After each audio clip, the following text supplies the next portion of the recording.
खुलुमबाय बेयो बड'लेण्ड इंखं टेलिभिजन दिनै 29 डिसेम्बर 2021 बुधबार खालि सानसेनि बरादखौ नोंथांमोननि खाथियाव लाबोदों आं सदानन्द दैमारिया।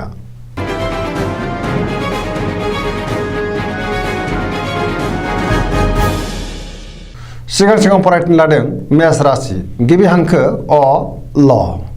दिनैनि साना जोबोर मोजां, गुबुनजों मान होजागोन, सोरनिबा गाहाम अनसायनाय मोनगोन, जेरावबो जाफुंसार जानो हागोन। गोजोन आरो गाहाम थासारि फैगोन, जेरावबो देरहासार जागोन। मावनो लानाय खामानिखौ थि समावनो मावफुंनो हागोन। गोसोखौ दिनै जोबोर गोजोननाय मोनगोन, देहायाबो मोजाङैनो थागोन। बहानिफ्रायबा मोजां खौरां फैनोबो हागौ।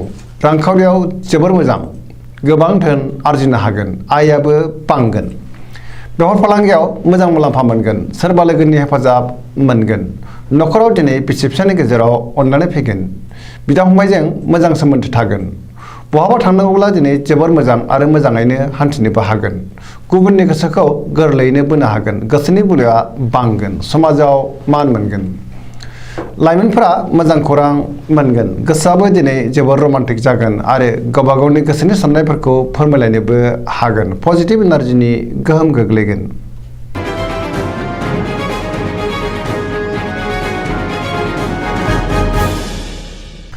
वृष राशि गिबि हांखो इ उ ब। दिनैनि साना जोबोर मोजां, सोरजोंबा बाख्नाय जानो हागौ। गोसोखौ दिनै जोबोर गोजोननाय मोनगोन, गोसोनि बोलोआ बांगोन। मावनो लानाय खामानिखौ थि समावनो मावफुंनो हागोन। समाजाव मान मोनगोन, रांखावरियाव जोबोर मोजां, गोबां धोन मोननो हागोन, आयाबो बांगोन। बेफार फालांगियावबो जोबोर मोजां मुलाम्फा मोननो हागोन।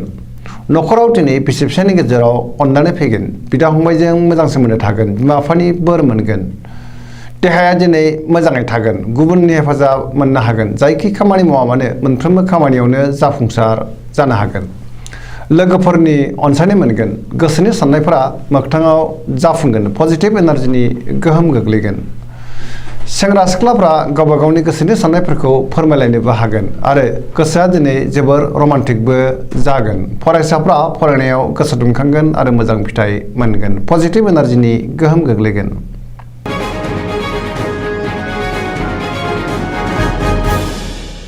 मिथुन राशि गिबि हांखो ख स। दिनैनि साना जोबोर मोजां, गोजोन आरो गोग्गो थासारि फैगोन। गोबां बिथिङाव जाफुंसार जानो हागोन, गुबुननि अनसायनाय मोनगोन। गोसोखौ दिनै जोबोर गोजोननाय मोनगोन, गोसोआ जोबोर खुसि जागोन। देहाया मोजाङैनो थागोन, रांखावरियाव जोबोर मोजां, आरजिनाय धोनखौ दोनथुमनो हागोन। बेफार फालांगियावबो मोजां मुलाम्फा मोनगोन। न'खराव दिनै अनलायनाय फैगोन, बिदा फंबायजों मोजां सोमोन्दो थागोन। समाजाव गोबां मान मोनगोन, गोसोनि बोलोआ बांगोन। मावनो लानाय खामानिखौ थि समावनो आरो गोरलैयैनो मावफुंनोबो हागोन। सोरबा लोगोनि हेफाजाब मोनगोन, गुबुनजों मोजां सोमोन्दो लाखिनो रोंगोन। लाइमोनफोरनि गोसोआ दिनै जोबोर रमान्टिक जागोन आरो गावबा गावनि गोसोनि साननायफोरखौ फोरमायलायनोबो हागोन। पजिटिभ एनार्जिनि गोहोम गोग्लैगोन। सरासनस्रायै दिनै साना जोबोर मोजां आरो मोजाङैनो बारग'लांगोन।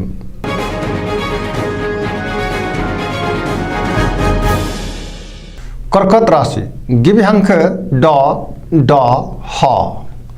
दिनैनि साना मोजां आरो गाज्रिनि गेजेरजों बाबेनलांगोन। सोरबा लोगोनि हेफाजाब मोननो हागौ, गोसोनि साननायफोरा जाफुंगोन, गोसोआव पजिटिभ साननाय फैगोन। मावनो लानाय खामानिखौ मावफुंनोबो हागोन। रांखावरियाव बारा मोजां नङा, नाङा फाङा खरसाया बांगोन। मोननो गोनां धोनखौ दिनै मोननो गोब्राब जागोन। बेफार फालांगियाव खहा जानांनो हागौ, बारा मोजां नङा। न'खराव अनलायनाय फैगोन, देहाया मोजाङै थागोन, गोसोखौ गोजोननाय मोनगोन। गुबुननि हेफाजाब मोनगोन। न'खराव दिनै अनलायनाय फैगोन, समाजाव मान मोनगोन। फरायसाफ्रा फरायनायाव गोसो दुंखांगोन आरो मोजां फिथाइ मोनगोन। लाइमोनफोरनि गोसोआ दिनै जोबोर रमान्टिक जागोन आरो गोसोनि साननायखौ फोरमायलायनोबो हागोन।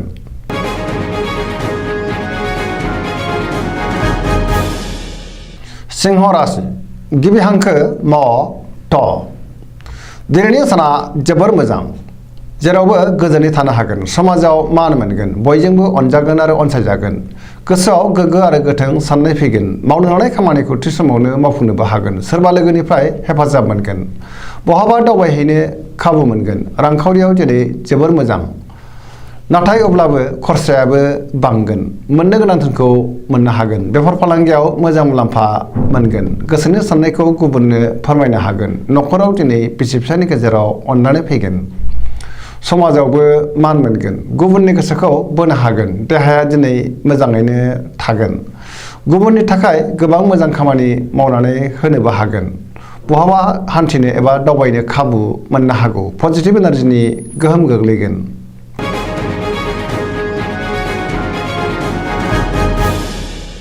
कन्या राशि गिबि हांखो प ट। दिनैनि साना बारा मोजां नङा। गोसोनि बोलोआ लोरबां जागोन। गोसोआव दिनै पजिटिभ साननाय फैगोन। गोथों आरो गोग्गो साननो रोंगोन। गियाननि आंखाल जानाय नङा। रांखावरियाव मोजां, नाथाय अब्लाबो नाङा फाङा खरसाया बांगोन। बेफार फालांगियाव मोजां, देहाया बारा मोजां थानाय नङा। गोबां रोखोमनि देहायारि जेंनाजों मोगा मोगि जानांनो हागौ। न'खराव अननानै फैगोन। गोबां खामानियाव मुखुब थागोन। सोरजोंबा बाख्नाय जानोबो हागौ। गोसोखौ दिनै जोबोर गोजोननायबो मोनगोन। नाथाय अब्लाबो सोरनिबा गाज्रि नोजोर गोग्लैनो हागौ। सांग्रां जानाया गाहाम। गुबुननि थाखाय नाङा फाङा जेंनायाव गोग्लैनांनोबो हागौ। लाइमोनफोरा जोबोर रमान्टिक जागोन।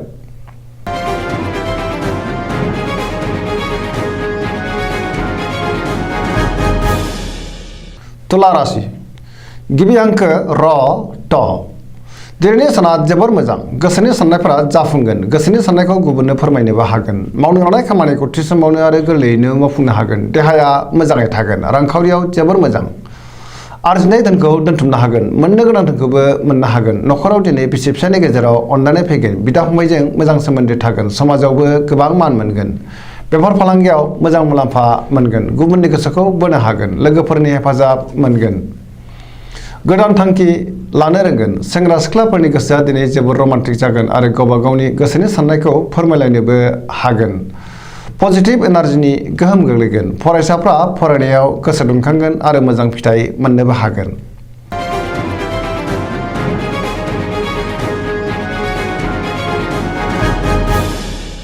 वृश्चिक राशि गिबि हांखो न स। दिनैनि साना जोबोर मोजां। गोसोखौ दिनै जोबोर गोजोननाय मोनगोन। समाजाव लोगो लेवा बांगोन। सोरबा गोजाम लोगोजों बहाबा लोगो मोनज्लायनो हागौ। गोसोआव पजिटिभ साननाय फैगोन। मावनो लानाय खामानिखौ थि समावनो आरो गोरलैयैनो मावफुंनोबो हागोन। गुबुननि हेफाजाब मोननो हागोन। गुबुननिफ्राय अननाय आरो अनसायनाय मोनगोन। गोसोनि साननायफोरा जाफुंगोन। गोसोनि बोलोआ बांगोन। समाजावबो गोबां मान मोननो हागोन। बहाबा हान्थिनो एबा दावबायनो खाबु मोनगोन। न'खराव दिनै बिसि फिसायनि गेजेराव अननानै फैगोन। रांखावरियाव जोबोर मोजां, नाथाय अब्लाबो खरसायाबो बांगोन। बेफार फालांगियाव मोजां मुलाम्फा मोनगोन। देहाया दिनै मोजाङैनो थागोन। गुबुननि हेफाजाबबो मोननो हागोन। फरायसाफ्रा फरायनायाव गोसो दुंखांगोन आरो मोजां फिथाइ मोननोबो हागोन। लाइमोनफोरनि गोसोआ दिनै जोबोर रमान्टिक जागोन आरो गावबा गावनि गोसोनि साननायफोरखौ फोरमायलायनोबो हागोन। पजिटिभ एनार्जिनि गोहोम गोग्लैगोन। सरासनस्रायै दिनै साना जोबोर मोजां आरो मोजाङैनो बारग'लांगोन।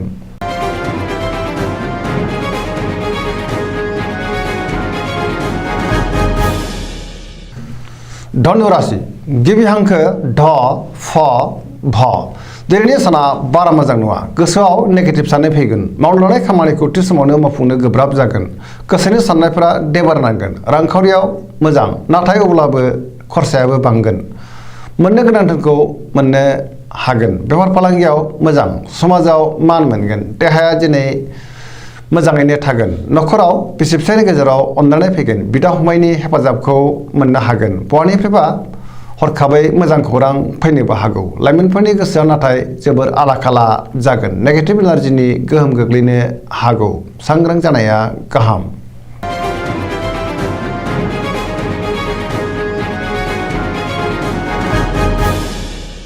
मकर राशि गिबि हांखो ख ज। दिनैनि साना जोबोर मोजां। गोसोनि बोलोआ बांगोन। गोसोनि साननायफ्रा मोगथाङाव जाफुंगोन। सिगांनो बबेबा आद्रा खामानिखौबो दिनै मावफुंनो हागोन। रांखावरियाव जोबोर मोजां होनजायो। आयाबो बांगोन। मोननो गोनां धोनखौ मोननो हागोन। आरजिनाय धोनखौ दोनथुमनो हागोन। बेफार फालांगियाव मोजां मुलाम्फा मोनगोन। गुबुनजों मोजां सोमोन्दो लाखिनो रोंगोन। बबेबा गोब्राब खामानिखौ दिनै मावफुंनो हागोन आरो गोसोखौ जोबोर गोजोननायबो मोनगोन। गोदान खामानिखौ जागायजेननोबो हागोन। न'खराव बिसि फिसायनि गेजेराव अननानै फैगोन बिदा फंबायनि हेफाजाब मोनगोन देहाया दिनै मोजाङैनो थागोन लाइमोनफोरनि गोसोआ दिनै जोबोर रमान्टिक जागोन आरो गावबा गावनि गोसोनि साननायफोरखौ फोरमायलायनोबो हागोन फरायसाफ्रा फरायनायाव गोसो दुंखांगोन आरो मोजां फिथाइ मोनगोन पजिटिभ एनार्जिनि गोहोम गोग्लैगोन।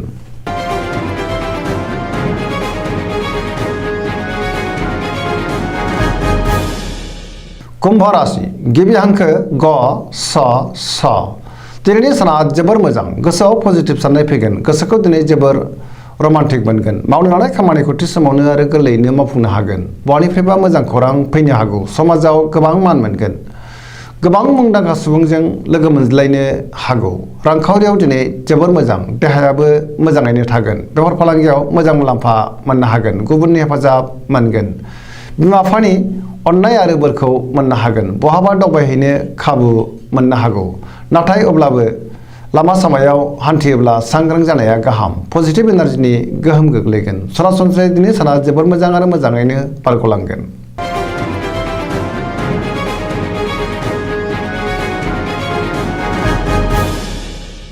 मीन राशि गिबि हांखो ड स दिनैनि साना जोबोर मोजां बहाबा दावबायहैनो खाबु फैनो हागौ गोसोआव पजिटिभ साननाय फैगोन गोसोनि बोलोआ बांगोन गावनि गोसोनि साननायखौ गुबुननो फोरमायनोबो हागोन देहाया मोजाङै थागोन नाथाय अब्लाबो जानाय लोंनायाव सांग्रां जानाया गाहाम गुबुननि हेफाजाब मोननो हागोन रांखावरियाव जोबोर मोजां आयआ बांगोन बेफार फालांगियाव मोजां मुलाम्फा मोनगोन न'खराव दिनै बिसि फिसायनि गेजेराव अननानै फैगोन गोसोनि बोलोआ बांगोन सोरजोंबा बाख्नायजानोबो हागौ लाइमोनफोरनि गोसोआ दिनै जोबोर रमान्टिक जागोन आरो गावबा गावनि गोसोनि साननायफोरखौ फोरमायलायनोबो हागोन गुबुनजों मोजां सोमोन्दो लाखिनो रोंगोन फरायसाफ्रा फरायनायाव गोसो दुंखांगोन आरो मोजां फिथाइ मोनगोन गोसोनि साननाय आरो लुबैनायफ्रा मोगथाङाव जाफुंगोन सरासनस्रायै दिनै साना जोबोर मोजां आरो मोजाङैनो बारग'लांगोन।